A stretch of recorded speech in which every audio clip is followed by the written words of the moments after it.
আসসালামু আলাইকুম। সংবাদে আপনাদের সবাইকে স্বাগত জানাচ্ছি। আমি ফিরোজ তোহা। শুরুতেই সংবাদ শিরোনাম। বাংলাদেশের সর্বশেষ গুরুত্বপূর্ণ আপডেট সংবাদে আপনাকে স্বাগত। শুরুতেই সংবাদ শিরোনাম, পরে বিস্তারিত।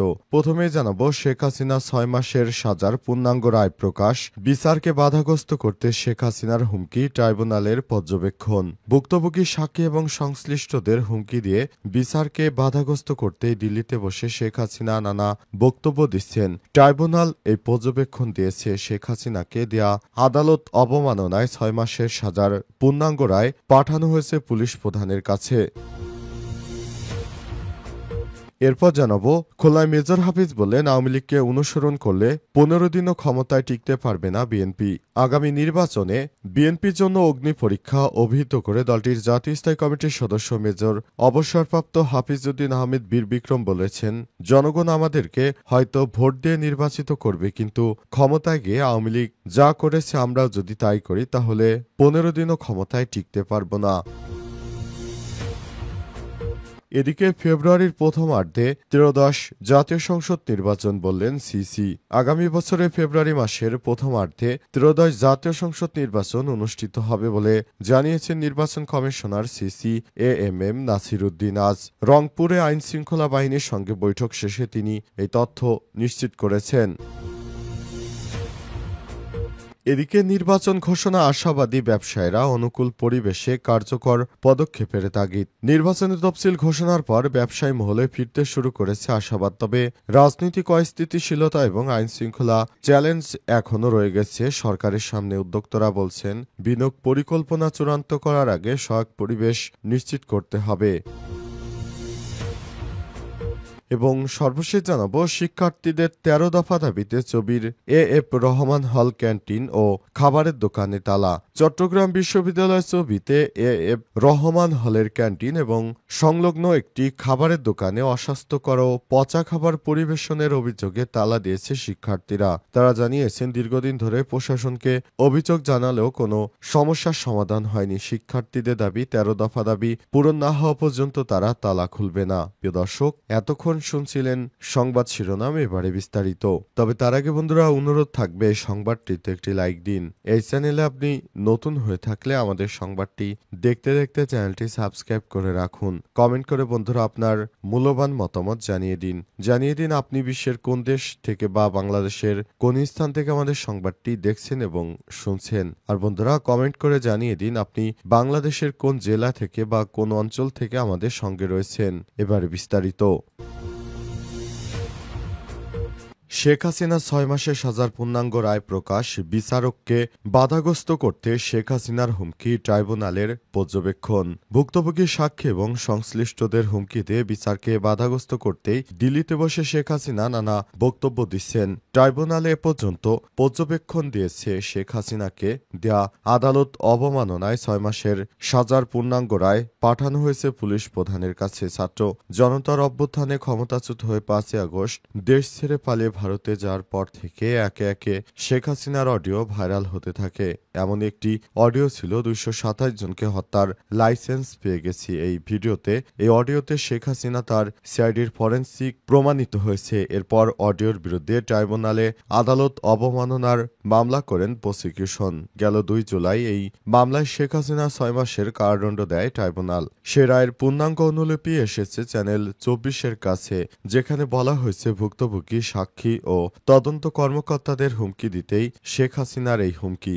আন্তর্জাতিক অপরাধ ট্রাইব্যুনালের প্রসিকিউটর গাজী এইচ তামিম বলেছেন, যার অ্যাক্টিভিস্টরা এখনও এই দেশে কার্যক্রম চালিয়ে যাচ্ছেন, এতে করে যে কোনো মানুষ এই জিনিসটাতে ভয় পাবে। যখনই একজন সাক্ষী ট্রাইব্যুনালে এসে সাক্ষ্য দিতে ভয় পাবে, এটি ট্রাইব্যুনালের কার্যক্রমের প্রক্রিয়াকে বাধাগ্রস্ত করা শামিল বলে ট্রাইব্যুনাল মনে করেছে।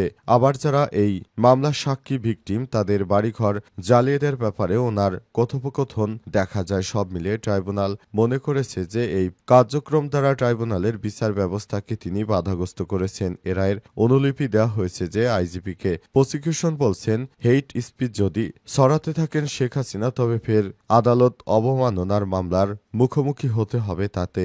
গাজী এম এইচ তামিম আরও বলেছেন, আইনে কাউকে তো আর কথা বলতে বাধা দেয়া যায় না। আইনে যেটা যায় সেটা হলো এই টেরিটরির মধ্য যাতে তার এই ধরনের হেইট স্পিচ প্রচার করা না হয় সে আদেশ ট্রাইব্যুনাল দিয়েছে। যদি উনি আবার হেইট স্পিচ ছড়ান তাহলে আমরা আবার আদালতের শরণাপন্ন হব। জুলাই আগস্ট গণহত্যায় শেখ হাসিনার বিরুদ্ধে সাক্ষ্য চলছে আন্তর্জাতিক অপরাধ ট্রাইব্যুনাল 1-এ। এর মধ্যে 5 জন সাক্ষী সাক্ষ্য দিয়ে শেখ হাসিনার বিচার চেয়েছেন। 17 আগস্ট এই মামলায় আবার সাক্ষ্য নেওয়া হবে। খুলনায় মেজর হাফিজ বললেন, আওয়ামী লীগকে অনুসরণ করলে 15 দিনও ক্ষমতায় টিকতে পারবে না বিএনপি। আগামী নির্বাচনকে বিএনপির জন্য অগ্নিপরীক্ষা অভিহিত করে দলটির জাতীয় স্থায়ী কমিটির সদস্য মেজর অবসরপ্রাপ্ত হাফিজ উদ্দিন আহমেদ বীরবিক্রম বলেছেন, জনগণ আমাদেরকে হয়তো ভোট দিয়ে নির্বাচিত করবে, কিন্তু ক্ষমতায় গিয়ে আওয়ামী লীগ যা যা করেছে আমরা যদি তাই করি তাহলে 15 দিনও ক্ষমতায় টিকতে পারব না। খুলনায় আজ জাতীয়তাবাদী মুক্তিযোদ্ধা দল মহানগর শাখা আয়োজিত এক আলোচনা সভায় প্রধান অতিথির বক্তব্যে সব কথা বলেছেন মেজর হাফিজ। বিএনপির বিরুদ্ধে ষড়যন্ত্র চলছে অভিযোগ করে তিনি মুক্তিযোদ্ধা সহ সকলকে ঐক্যবদ্ধ থাকার আহ্বান জানিয়ে বলেছেন, যে দলের প্রতিষ্ঠাতা মেজর জিয়াউর রহমান, যে দলের প্রধান বেগম খালেদা জিয়া এখনও জীবিত, যে দলের ভারপ্রাপ্ত চেয়ারম্যান তারেক রহমানের নেতৃত্বে দলটি এখন ঐক্যবদ্ধ রয়েছে, কোনো ষড়যন্ত্র সেই দলকে ক্ষতিগ্রস্ত করতে পারবে না। প্রধান অতিথির বক্তব্যে মেজর হাফিজ অন্তর্বর্তীকালীন সরকারের প্রধান ড মোহাম্মদ ইউনূসকে ধন্যবাদ জানিয়ে বলেছেন, লন্ডনে বিএনপির ভারপ্রাপ্ত চেয়ারম্যান তারেক রহমানের সঙ্গে অনুষ্ঠিত বৈঠকের প্রতিশ্রুতি অনুযায়ী আগামী ফেব্রুয়ারিতে তিনি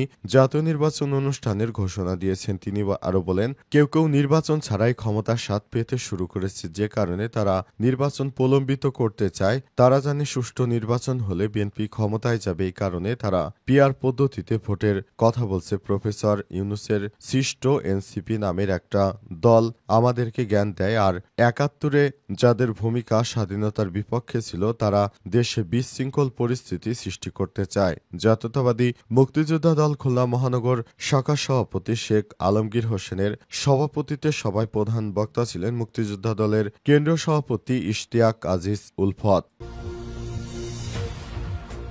ফেব্রুয়ারির প্রথমার্ধে ত্রয়োদশ জাতীয় সংসদ নির্বাচন বলছে সিসি।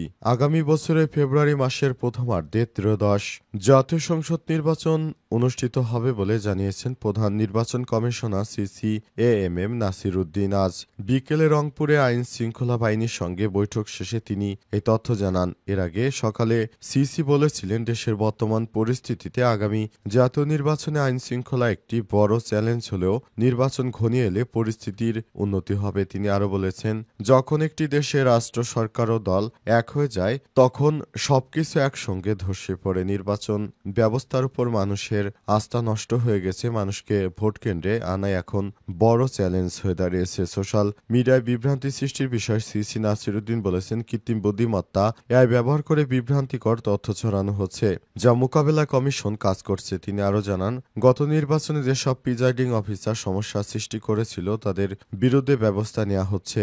নির্বাচন কমিশনের নিরপেক্ষতা প্রসঙ্গে সিসি বলেন, আমরা আগামী নির্বাচনে কারো পক্ষে বা বিপক্ষে কাজ করব না, 18 কোটি মানুষের হয়ে কাজ করব। ভোট দেয়া যেমন নাগরিকদের দায়িত্ব তেমনি ইমানি দায়িত্ব। তিনি আশ্বাস দিয়ে বলেছেন, আগামী ত্রয়োদশ জাতীয় সংসদ নির্বাচন স্বচ্ছ ও সুন্দরভাবে পরিচালনা করার জন্য অন্তর্বর্তীকালীন সরকারের অধীনে গঠিত এই নির্বাচন কমিশন সর্বোচ্চ গুরুত্বের সঙ্গে পেশাদারিত্বের সঙ্গে কাজ করবে বলে জানিয়েছেন নির্বাচন কমিশনার ইসি। তিনি আরও বলেছেন, আমরা একটি সুষ্ঠু নির্বাচন উপহার দেওয়ার জন্য সর্বাত্মক প্রতিশ্রুতিবদ্ধ। সেভাবেই আমরা কাজ করছি, যেটা আমাদের জন্য খুবই গুরুত্বপূর্ণ একটি অধ্যায় বলে মনে করা হচ্ছে। নির্বাচন ঘোষণা আশাবাদী ব্যবসায়ীরা, অনুকূল পরিবেশে কার্যকর পদক্ষেপের তাগিদ। নির্বাচনের তফসিল ঘোষণার পর ব্যবসায়ী মহলে ফিরতে শুরু করেছে আশাবাদ, তবে রাজনৈতিক অস্থিতিশীলতা এবং আইন শৃঙ্খলার চ্যালেঞ্জ এখনও রয়ে গেছে সরকারের সামনে। উদ্যোক্তারা বলছেন, বিনিয়োগ পরিকল্পনা চূড়ান্ত করার আগে সহায়ক পরিবেশ নিশ্চিত করতে হবে। অন্তর্বর্তীকালীন সরকারের কাছে ব্যবসার পরিবেশ, জ্বালানি নিরাপত্তা এবং আর্থিক খাত সংস্কারের প্রত্যাশা ছিল ব্যাপক, কিন্তু কিন্তু 1 বছরে বড় কোনো অগ্রগতি হয়নি বলে মনে করছেন উদ্যোক্তারা। উল্টো জ্বালানি সংকট, ব্যাংক খাতে অনিশ্চয়তা এবং উচ্চ সুদের কারণে বিনিয়োগ কমেছে। বিদেশি বিনিয়োগেও আগ্রহ ছিল না, ফলে স্থবির হয়ে আছে অর্থনৈতিক কর্মকাণ্ড। তবে 5 আগস্ট জাতীয় নির্বাচনের জন্য অন্তর্বর্তীকালীন সরকার একটি নতুন সময় নির্ধারণ করেছেন, যেটি দেশের জন্য খুবই গুরুত্বপূর্ণ বলে মনে করছেন তারা মনে করছেন সরকার যেভাবে নির্বাচনের একটি নির্দিষ্ট সময় ঘোষণা করেছেন, আশা করছি এখন পরিস্থিতি ঠিক হয়ে যাবে এবং সামনে একটি সুন্দর পরিবেশে নির্বাচন হবে এবং সে অনুযায়ী যারা উদ্যোক্তা রয়েছেন তারা বিভিন্ন সেক্টরে ইনভেস্ট করার জন্য একটি অপশন পাবেন এবং এই অপশনটিকে তারা দেখভাল করে সামনের দিকে এগিয়ে যাওয়ার জন্য সর্বাত্মক প্রচেষ্টা চালিয়ে যাবে বলে মনে করছেন তারা আরও জানিয়েছেন, আমরা ব্যবসা বান্ধব পরিবেশ নিশ্চিত করার জন্য সরকারকে ধন্যবাদ জ্ঞাপন করছি, যেন আমরা সঠিকভাবে ইনভেস্ট করতে পারি সেই প্রক্রিয়ায় সামনে দেশকে আরও এগিয়ে নেওয়ার জন্য আহ্বান জানানো হয়েছে।